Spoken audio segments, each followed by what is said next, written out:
In this video, we're going to explore how to automate recurring jobs using cron in Linux. Cron is a powerful tool that allows you to schedule tasks to run automatically at specific times or intervals. Cron is a time-based job scheduler found in Unix-like operating systems. It enables users to schedule commands or scripts to run automatically. The name cron comes from the Greek word chronos, which means time. Cron runs as a daemon process in the background. It is perfect for recurring tasks like backups, updates, and maintenance. The primary tool for managing cron jobs is the crontab command. Let's look at some common options. To list your current crontab entries, use the command crontab-l. To edit your crontab file, use the command crontab-e. To remove all crontab jobs, use the command crontab-r. If you have root privileges, you can edit another user's crontab with the command crontab, username, replacing username with the actual username. Each line in a crontab file represents a cron job and follows a specific syntax. There are 5 time and date fields, followed by the command to be executed. The fields in order are minute, hour, day of the month, and day of the week. Here is the basic format.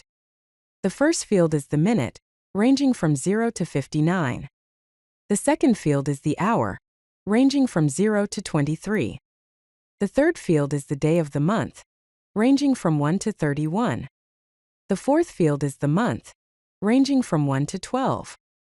The fifth field is the day of the week, ranging from 0 to 6, where Sunday is 0.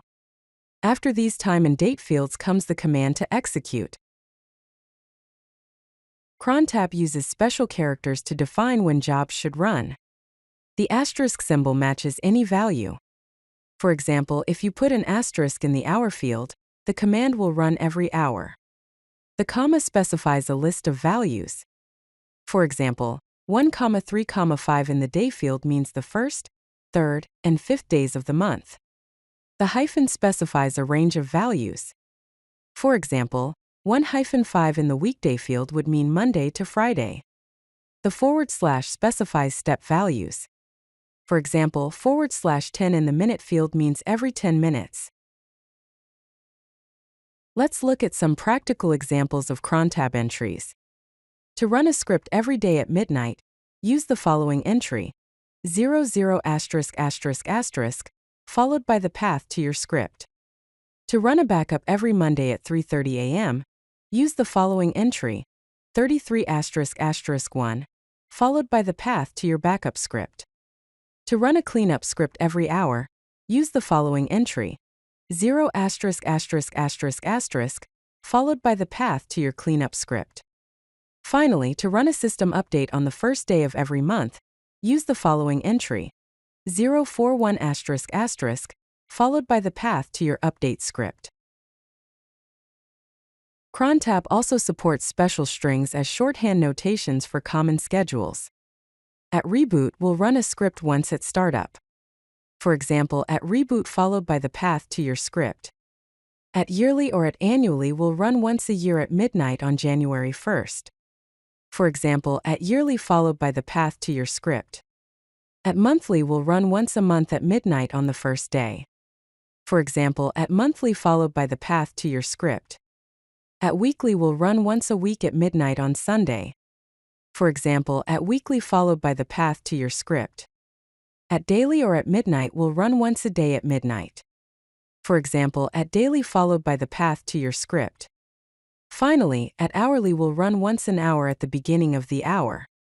For example, at hourly followed by the path to your script. By default, cron sends the output of commands to the user's email. To manage this output, you can redirect it. To discard all output, sending it to dev null, use this entry: 03 ****, followed by the path to your script, then greater than dev /null 2 greater than an &1. To save the output to a log file, use this entry: 03 ****, followed by the path to your script, then greater than the path to your log file, followed by .log, then 2 greater than an &1. To append the output to a log file, use this entry, 03 ****, followed by the path to your script, then greater than the path to your log file, followed by .log, then 2 greater than an ampersand 1. Cron jobs run with a limited environment, so you might need to set environment variables explicitly in your crontab file. To set environment variables, add them at the beginning of your crontab file like this. Path equals /us or /local/bin:/us or /bin:/bin. Home equals /home/username. Shell equals /bin/bash. Jobs will now use these environment variables. You can also set variables for a specific job. 03 ****, then your custom variable equals value, then the path to your script. Here are some tips for effective cron usage. Comment your crontab entries to document their purpose. Use absolute paths for all commands and scripts. Redirect and log output for troubleshooting. Stagger job timing to avoid resource contention. Test scripts manually before adding them to your crontab. Back up your crontab regularly with the command crontabl >backup.txt. Proper cron management leads to reliable system automation. If you like this video, hit that like button and don't forget to subscribe. Visit codelucky.com for more such useful content.